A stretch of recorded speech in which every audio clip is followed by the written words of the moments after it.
يختص برحمته من يشاء. Very good day to you. It's Sunday the 26th of March 2023. You may note I have said 2023. Some people do ask me about my cats now again, and if you want to see Tokyo, well, he is just there, just really enjoying asleep by the windowsill. Yes, I do have bars on the window, so yeah, he's in prison. Xinjiang, China, the plight of the Uyghurs. Where is Xinjiang in China? Well, you can see on the map right here, and so many times we have so many articles, but the Chinese state media always do the propaganda that everything's okay, which you just saw at the beginning of the video, and there's lots of dancing and singing saying everything is okay.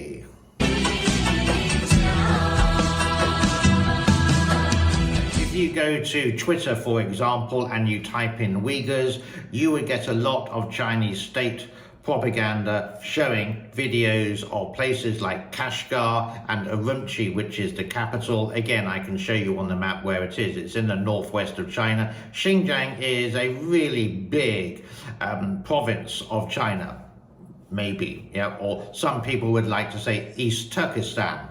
But that's another story entirely. It's always been in the headlines for a couple of years now that the Uyghurs may be in a re-educational camp or a concentration camp. There have been videos on both sides. But what is Urumqi like at the moment? Well, I do and have captured a video of yesterday, and it's a little bit cold.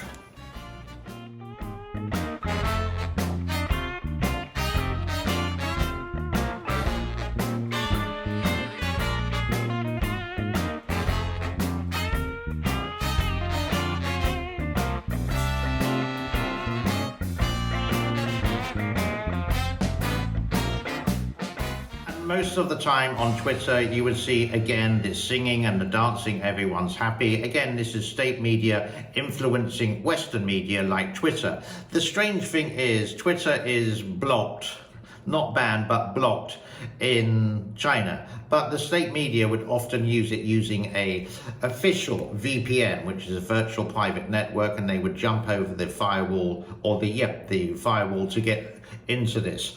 But if you do a deep dive, you can actually find what life is like, not for all, but some of the Uyghurs, the Muslim majority in Xinjiang province. For example, what I'm going to show you next is a gentleman who was in a re-educational camp. I'm doing lots of bunny rabbit ears today, and came home to this, where the Chinese government or the state police destroyed his home and his business, left with nothing.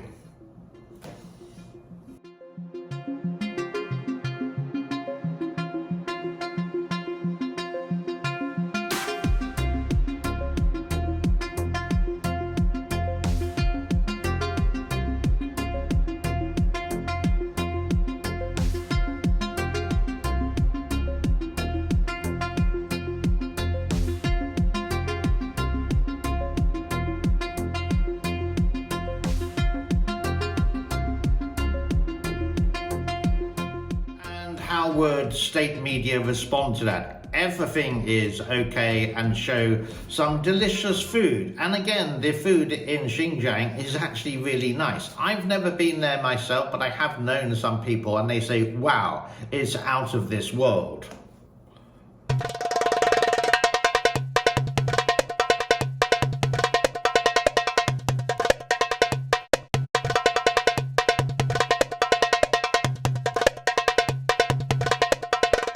I'm not a big believer or supporter of Western media, even BBC, even though I'm British. I am a believer when you see some videos posted by real people from real situations, and they may do this on social media, and then you need to sort of do some research and back it up. So when I see videos of these people who would show their family that they haven't seen for years because the Chinese government wouldn't tell them where they are, and most probably locked up in a concentration camp just for reciting the Quran or having or wearing a beard, for example, is a crying shame. Take a look at this.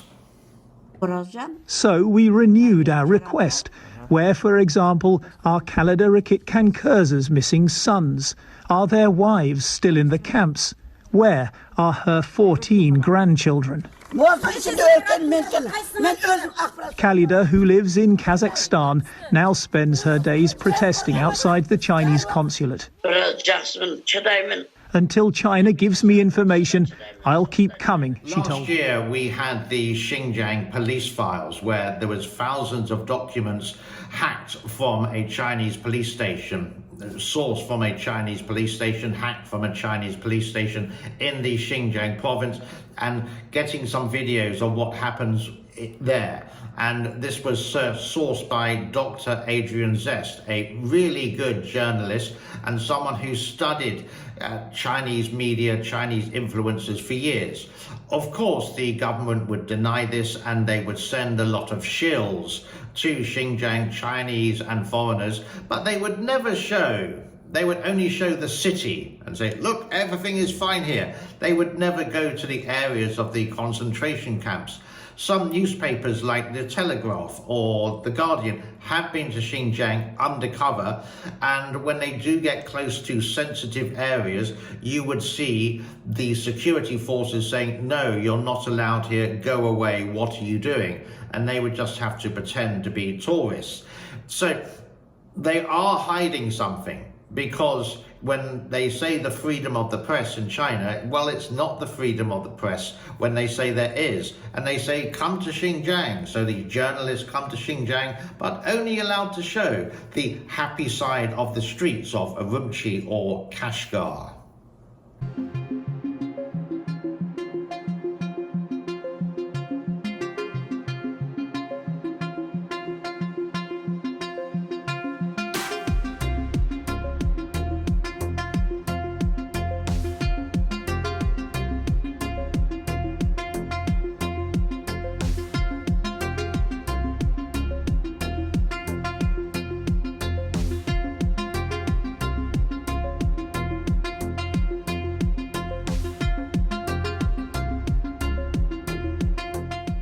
Here is the question for you. What do you think is really happening there? Again, I invite you to go to Twitter. I invite you to type in Uyghur, or I invite you to type in Xinjiang on Twitter and have a look for yourself. And if you get through all the happy pictures of singing and dancing and eating, and where no one really works because they don't need to, because everyone's happy is singing and dancing, and then you find some smaller articles that are sort of pushed down the line on Twitter for some unknown reason, then you can start to understand both sides of the story. Again, I am a believer of real people who video it, so the quality may not be the best in the world. Here is an article that I will let you listen to for 1 minute from Asia Stream, and you can have a listen right now.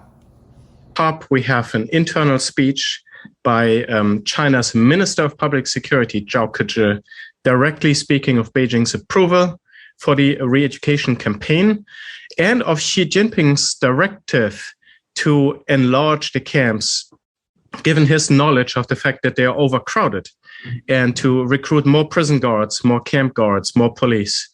Chen Quanguo, former party secretary, talking about arresting Uyghurs using handcuffs, shackles, and blindfolds. And if anybody tried to escape, taking a few steps to open fire on them, as to open fire on people who are trying to move against the police, try to move against internment camps, etc. We are learning something about the ruthlessness of the officials, the brutality of the system, and the sort of paranoia with which Uyghurs are being framed.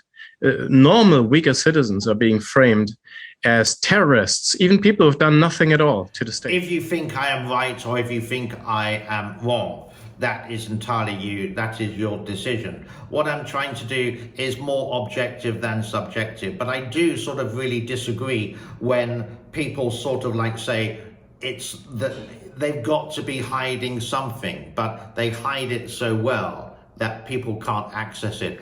Then what happens in the rest of the news, it sort of like disappears and something else happens in the Ukraine, or there's some fights in Paris, for example, related to the increase of what's happening in Paris. The retirement age has gone up to 62 instead of 60, for example. This is pretty common in France, that when the people are unhappy, they protest, and usually it gets sorted out and then it just goes back to normal.